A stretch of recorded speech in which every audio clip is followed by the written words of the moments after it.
Big thank you to this video's sponsors. Check out Mad FABWORX and Fab9's websites for the best Miata parts that you can buy. Welcome back to the channel, guys. So we are back here working, obviously, on the NC 2.5 Fab9 Turbo project. Nothing since the last video. However, underneath is a different story. We've got our PPF brace installed from the transmission back to the differential with our PPF diff brace, and it's all back in. Yeah, so that's good. While I was back here, threw on our new wheel spacers. I went from a 15 millimeter to a 20 millimeter just to extend the wheel out a little bit. It's gonna be close, but we'll see when we get there.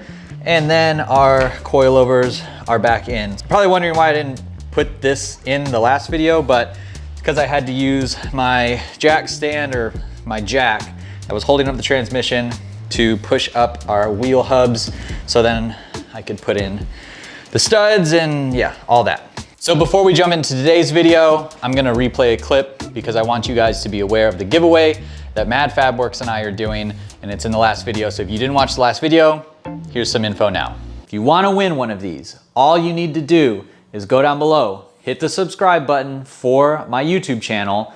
Also go to Instagram and follow Mad FABWORX on Instagram. So after you've subscribed to the YouTube channel, after you followed Mad FABWORX on Instagram, all you guys need to do is go down below in the comments and write your favorite NC Miata mod that you have done to your car. Once you've done all those three things, you are entered. And then at the end of March, we will randomly select 2 winners that have done all of the above, and then you guys can win them. So we'll be contacting winners at the end of March. Like I said, go down below, don't wait. We'll bring it up in other videos too. Write your comments below and win yourself some cool car parts.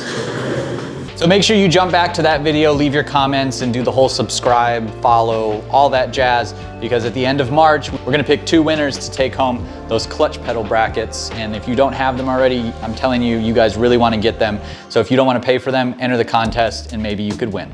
But we're still prepping, we're still moving forward, and what we're doing today is part of the turbo process. So I've got some parts in the corner over there, at least one part that we're gonna be installing today. We're gonna be replacing our front crash bar and also you guys will notice, out of sight, out of mind has come back to haunt me because I've been looking at this mess of wiring for far too long. So kind of a chill video today, doing an easy install, and we're going to be addressing all the wiring. So a lot of time lapses and things like that.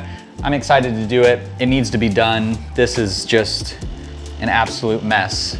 And the mess of wiring can be blamed on the added side markers. We've got a resistor for our turn signals that are LEDs, which also tie into our angel eyes or halo lights inside the headlights. So we can do better. And I think we can clean up all this, all of our underglow wiring, clean all that up and get our horn wiring all cleaned up. It'll look nice and pretty for the new pretty parts. So I'm gonna set you guys on the tripod, get all my tools out, and just chill. So I hope you guys are having a good weekend. Thank you for watching the video. Go down below, hit subscribe. Let's get into it.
Okay, and we are at a stopping point for today's video.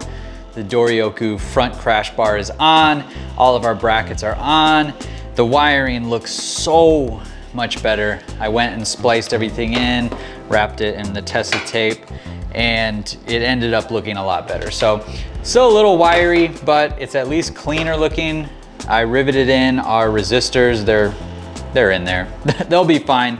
But this bar, it is super nice. I had one of these on my Fit and had it for like a week before I sold the car. So I was really excited to get another one when they release them for the NC. They fit really nice, look really good. Mine is zinc plated, so it's like a goldish yellowy color, which you won't see, but it's pretty cool. And I've still got these hanging because we will be mounting the intercooler and the oil cooler in maybe the next video or two. So I'm gonna leave this as is. I know it looks crappy, but I'll find better places to mount the horns once all of that is back into the car. But we are getting there, which is exciting. So the car is like, it's back.